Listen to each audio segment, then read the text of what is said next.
جب میرے پاس بھی بشرا بی بی تشریف لائی تھیں تو تب صرف مرشد خانہ ہی تھیں، تو انہیں میں نے پورا یقین دلوا دیا تھا کہ اگلے پرائم منسٹر جناب عمران خان صاحب ہوں گے، اور پھر اس کے بعد انہوں نے شادی کی تھی۔ اب یہ نہ کہا جائے کہ میرے کہنے کی وجہ سے شادی کی تھی۔ نہیں ملک صاحب، خان صاحب نے تو بشرا بی بی سے شادی ہی اس وجہ سے کی تھی کہ انہوں نے یقین دہانی کروا دی تھی، اور انہوں نے خود یہ کریڈٹ لیا تھا کہ میں کہہ رہی ہوں کہ خان صاحب آپ وزیر اعظم ہیں۔ انہوں نے خود نہیں وہ پریڈکشن کی، بلکہ آپ کی پریڈکشن پہ خان صاحب کو یقین دہانی کروائی باقاعدگی سے۔ بشرا بی بی آپ بھی ابھی زندہ ہیں اور میں بھی سانس لے رہا ہوں۔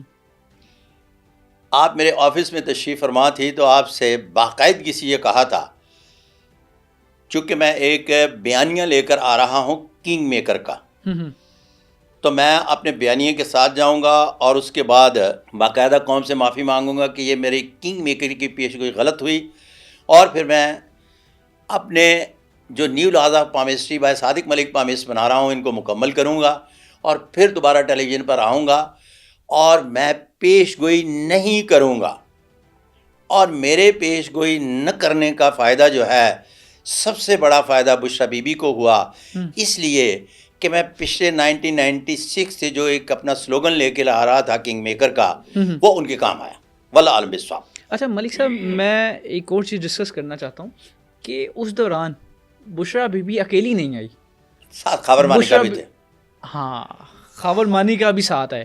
اچھا، خاور مانی کا ساتھ تھے، ان کو بتایا گیا کہ آپ کو گریڈ 22 مل جائے گا، ان کو گریڈ 22 مل گیا، اور تب خاور مانی کا تو خود چاہتے تھے کہ خان صاحب پرائم منسٹر بن جائیں، اس لیے کہ ان کا پیر خانہ تھا۔ اب ان کو تو پتہ نہیں تھا کہ ان کو صرف گریڈ 22 ہی ملے گا۔ ہاں صحیح ہے، ٹھیک ہے۔ ہاں، تو ملک صاحب کوئی اور بھی تھا بشرا بی بی کا مرشد؟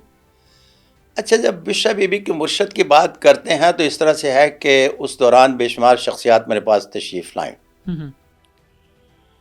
عثمان بزدار بھی چیف منسٹر بننے سے چند ماہ پہلے، کہ الیکشن سے چند ماہ پہلے تشریف لائے۔ ایک فون کال آتی ہے، میرا نام عثمان بزدار، میں ملنا چاہتا ہوں۔ میں نے کہا آ جائیں۔ میں نے ہینڈ پرنٹ لیے، تو ہینڈ پرنٹ لینے کے بعد انہوں نے مجھے کہا کہ ملک صاحب سنگل کویسچن، کہ میں چیف منسٹر پنجاب بن سکنا کہ نہیں بن سکنا۔ میرا کانوں کا دھواں نکل آیا۔ میں نے کہا یار بندہ کیا دیکھ رہا ہے؟ میں نے یوں کر کے 2 مرتبہ ان کی طرف دیکھا۔ اتنی معصومیت سے ہے۔ غور سے جب ہاتھ دیکھے تو ان کے ہاتھ پر راجہ یوگ کی علامت پائی جاتی تھی، اور پھر انہیں کہا گیا کہ چیف منسٹر کے سر پر کوئی سینگ نہیں ہوتے، آپ کیوں نہیں چیف منسٹر بن سکتے؟ آپ چیف منسٹر بن جائیں گے، واللہ عالم بالصواب۔ نہیں، عثمان بزدار خود آئے تھے یا پھر بشرا بی بی نے بھیجا تھا آپ کے پاس؟ یہ مجھے پتہ نہیں کس نے بھیجا تھا۔ عثمان بزدار نے کسی سے تو میرا نمبر لیا ہوگا۔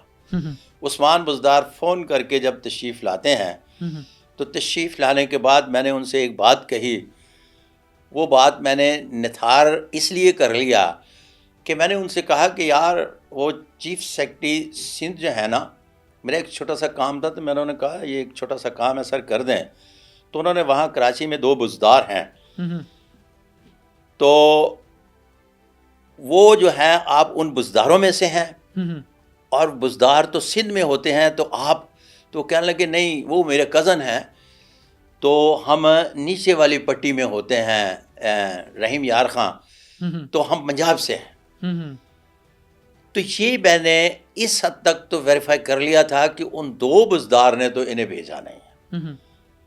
یہ جہاں سے بھی آئے ہیں، جس طرح سے بے شمار شخصیات میرے پاس تشریف لاتی ہیں، تو فون نمبر تو میرا اپنا پڑا ہوتا ہے اپنے وہ فیس بک پر بھی، تو ایک روٹین میں بھی پڑا ہوتا ہے، ایک دوسرے سے فون نمبر لے کے بھی ٹائم لے لیتے ہیں، تو وہ اس میں مجھے کوئی اتنا تفتیش میں جانے کی ضرورت نہیں تھی، واللہ عالم بالصواب۔ اچھا ملک صاحب، بشرا بی بی جب آپ کے پاس آئیں، آپ نے جو پیشن گوئی کی تھی وہ آپ نے کی تھی خان صاحب کے بارے میں، لیکن بشرا بی بی نے بھی آپ کو ہاتھ دکھایا جی، میرے بارے میں بھی کچھ پیشن گوئی کی تھی؟ جی، بشرا بی بی نے مجھے ہاتھ دکھایا۔ بشرا بی بی کے ہاتھ پر ایک لفظ استعمال کیا تھا کہ آپ کے ہاتھ پر رانی مہارانی بن جانے کی علامات پائی جاتی ہیں۔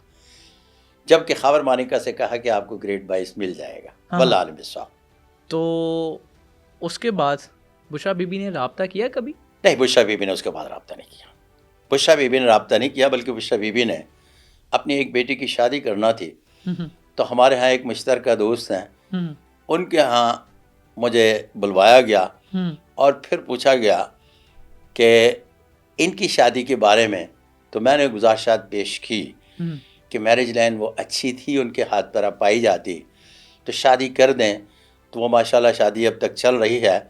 تو اس شادی کا بھی مشورہ میرے سے لیا گیا. واللہ عالم بالصواب. مجھے لگتا ہے کہ آج کل بشرا بی بی کو آپ کی بہت ضرورت ہے. پرانی پیشن گوئیاں تو بڑی کی اور وہ ساری ہم نے دیکھا پوری بھی ہوگی. اب انہیں پیشن گوئی کے لیے مجھے لگتا ہے کہ آپ سے ملنا چاہیے. اب کی پیشن گوئی کیا ہوگی؟ چلیں ویسے ہی بتا دیں، کیا پتہ ویڈیو پہ کہاں پہنچ جائے. نہیں، مجھے کوئی اتنا شوق نہیں ہے کسی سے بھی ملنے کا. ہاں، میں بڑا درویش ملنگ فقیر آدمی ہوں. مجھے کوئی اتنا شوق نہیں ہے، اس لیے کہ میں نے پھر گزارش پیش کی کہ اس کو تکبر نہ سمجھا جائے. میں تو تلاش و جستجو کے سفر کا وہ مسافر ہوں جس نے اپنے ہی فن میں ابھی بہت سارا کام کرنا باقی ہے، جس پر کر رہا ہوں. تو اسی کو بڑی اہمیت کا حامل سمجھتا ہوں. واللہ علم بالصواب. اور یہ کسی سے ملنا ملانا، کسی کا کوئی ڈیزگنیشن، یہ میرے لیے کوئی بہت بڑی اہمیت کی حامل نہیں ہے. واللہ عالم بالصواب. نہیں، ویسے ملک صاحب ایک مثال ہے. ابھی وہ آپ کے پاس آتی ہیں اور کہتی ہیں کہ خان صاحب کے بارے میں بتائیں کہ کیا ہونے والا ہے، تو کیا پیشن گوئی آپ کر کے دیں گے؟ میں ہوا میں ٹمک ٹوئیاں نہیں مارتا، مفروضوں پر بات نہیں کرتا. یہ آپ ایک مفروضے کی بنیاد پر بات کروانا چاہ رہے ہیں. تو یہ جو پورا ملک اسٹرالوجر سے بھرا ہوا ہے نا، ان کو بتائیں ان کی نہ تو ملاقات ہوئی ہے، تو ان کے کھانے پینے کا بھی نظام بیان کر جائیں گے آپ کے پاس. ان کو پوچھیں، طلاق بھی کروا دیں گے. جب نہیں ہوئے گی تو اگلے سال کہیں گے کہ میں نے تو کہا تھا کہ سپریشن ہو جائے گی. کوئی کہے گا کہ نہیں، میں نے تو کہا تھا کہ الگ ہو سکتے ہیں. مطلب عجیب و غریب منطق پڑھ کے تو مڑ کے کہیں گے نہیں اب چل سکتے ہیں. میں مفروضوں پر بات نہیں کرتا. میں بنیادی طور پر ایک خاص قسم کے فن کا طالب علم ہوں، اور جب تک وہ سامنے نہ ہو چیز تب تک میں ہوا میں بات نہیں کرتا. واللہ عالم بالصواب.